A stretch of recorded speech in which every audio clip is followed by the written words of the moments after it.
Good morning, my lovelies, and it is Monday morning. As a matter of fact, it is Monday morning on a drop day, and I should not be doing this, but I love you and I care about you and I want everything to be perfect. And as I was setting up the drop today and putting how-to PDFs in their files and zipping and converting and all of that stuff, I realized that the Pym Particle Dangle for the Avengers in-game zip bag is a little bit more complicated than your normal dangle because it's got an applique cut on it. And that as I was writing the how-to PDF, I didn't have pictures for it. And then I realized I didn't do a video for it. And I realized that maybe you would hate me a whole bunch if I did the drop without telling you how to do one of the pieces. So here we are. It is 8 a.m. on a Monday morning and I've got 4,000 things to do today, but I'm in the studio helping you out because I love you. So let's get right to this. So for the Pym Particle Dangle that goes to the end game zip bags, you're going to need a piece of cutaway. I'm using medium weight cutaway. You'll need 2 pieces of marine vinyl. I'm using metallic silver. Woo! They're cut to 4.5 by 6. You'll need a small remnant of some sort of red. This is a red that I got from Jane Jones at New Moon, and you'll only need like 3.5 inches by 3.5 inches. Because it's a dangle, you'll need your little eyelet kit. And I use bead chain. Some people use jump rings to attach to the bag. That's fine. For your eyelet kit, you'll need a hammer and some sort of backing. I always print my stitch sheet, and this one's got my notes on it, so ignore me. And the first thing you are going to do is obviously buy the pattern, ha ha ha. And then I am going to hoop. This is, the dangles are a 4x4 pattern, so you can use your smallest little hoop. And you are going to put this hoop in your machine and run the die lines. You run the die line on the stabilizer to show you where to put the vinyl. It helps you conserve your amount of vinyl. So I will be back in just 1 second with my die lines. Voila, there are my die lines. I am now going to float my first piece of silver marine vinyl. You can put some spray adhesive and tack this down. You can just float it like this. Or if you're super major paranoid, you can use a little tape to secure it top and bottom. It's entirely up to you. Usually, I don't even do this much of securing. Our next step, Color Stop 2, is going to show us where to put our applique piece. So I'm going to put it back in the machine and run that die line real quick. So we have run the die line for where we are going to float our piece of pretty shiny red vinyl. I'm going to, excuse me, going to trim that big nasty jump away. And this does not mean to be humongo big, so I am probably going to cut this down to save myself some vinyl. And it looks like I am cutting it down to about 4.5 inches by about 3 inches, give or take a little bit. 1, 2, 3.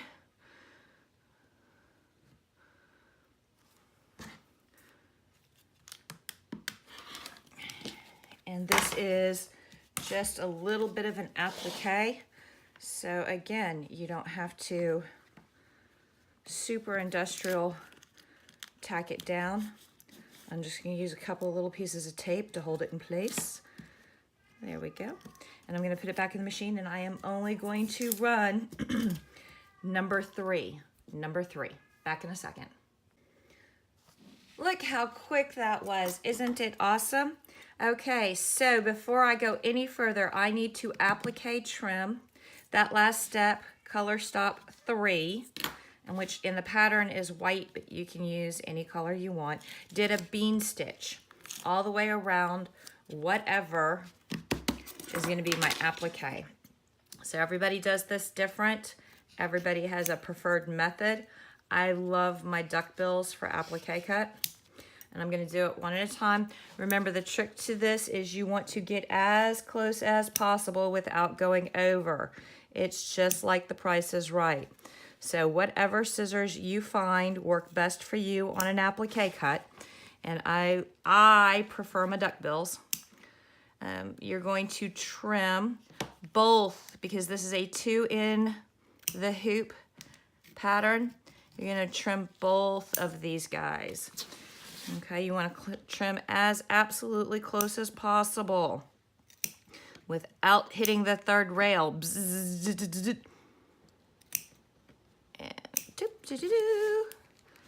there we go. I would like to pause a moment and tell you that I am doing this at 8 a.m. I have only had 2 cups of coffee. I also have to write 2 PDFs today, do the drop. I have to look into some video conferencing software. I have to write a meeting agenda. I have to do inventory and bookkeeping.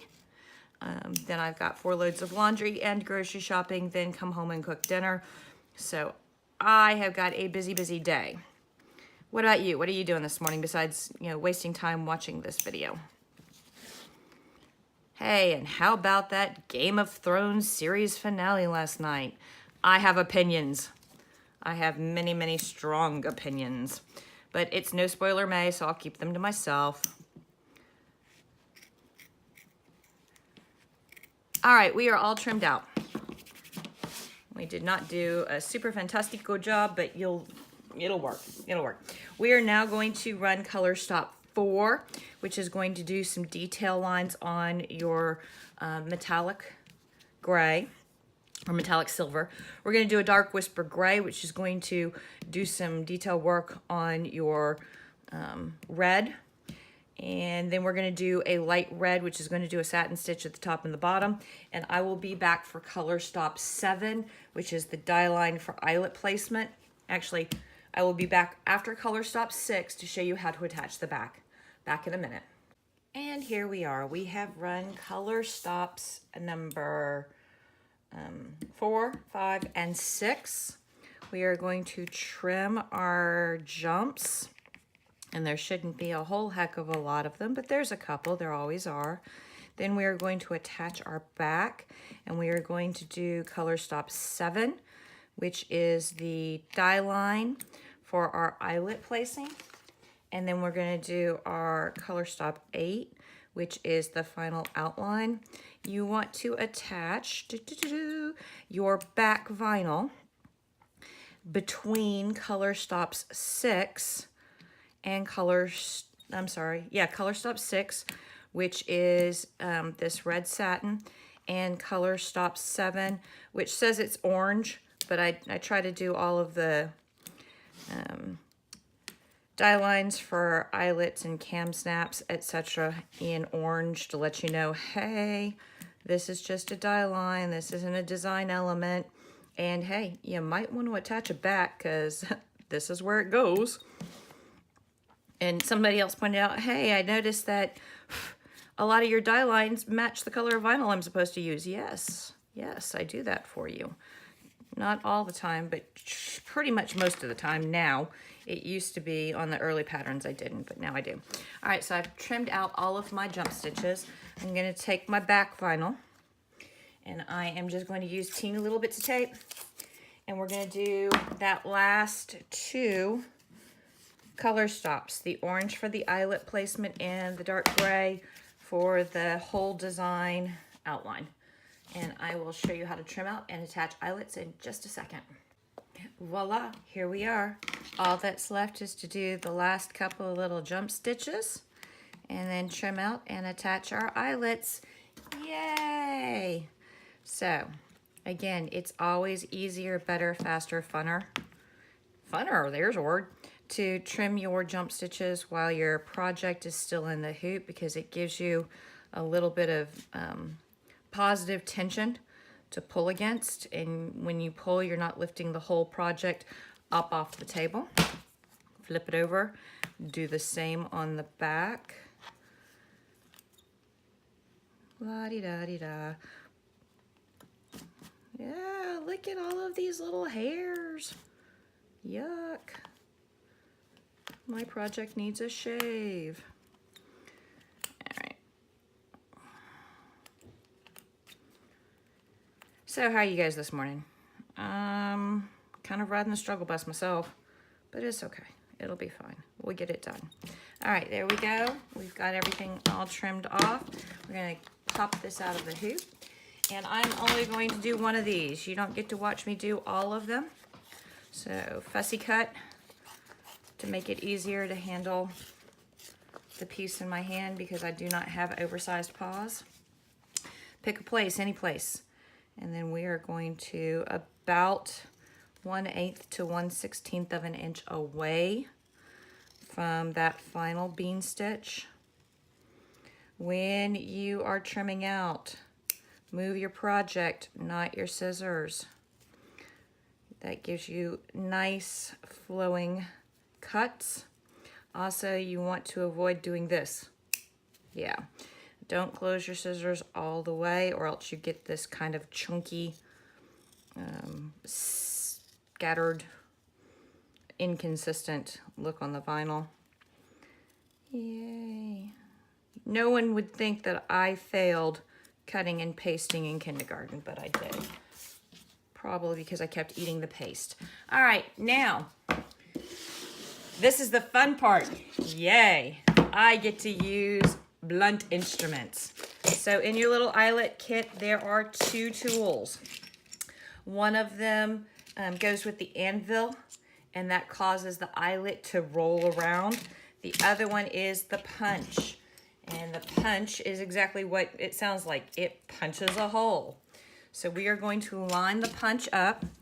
I'm going to do this a little off center so that I don't swing back with the hammer and kill my iPhone.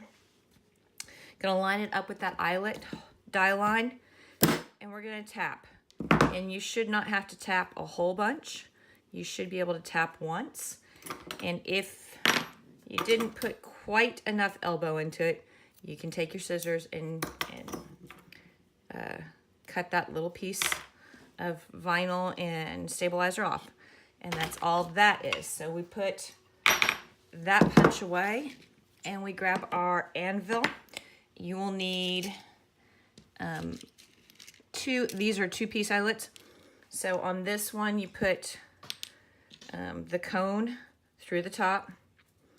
Okay, then you flip it over, push your vinyl down nice and even. Now there is a convex, meaning popped out, and concave, meaning popped inside on the eyelet washer. I do convex side out. So pop out towards yourself. Put the pretty front down on the anvil. Take your little eyelet tool and then just tap lightly. You don't have to tap super hard. All right, see, there we go. See how nice and pretty that is? There you go. We're gonna move all this stuff out of my way because we are now at the last step, which is attaching your chain. And there you go, guys, your Pym, there you go. Pym Particle Dangle for the Avengers Endgame white uniform zip bag. Peace.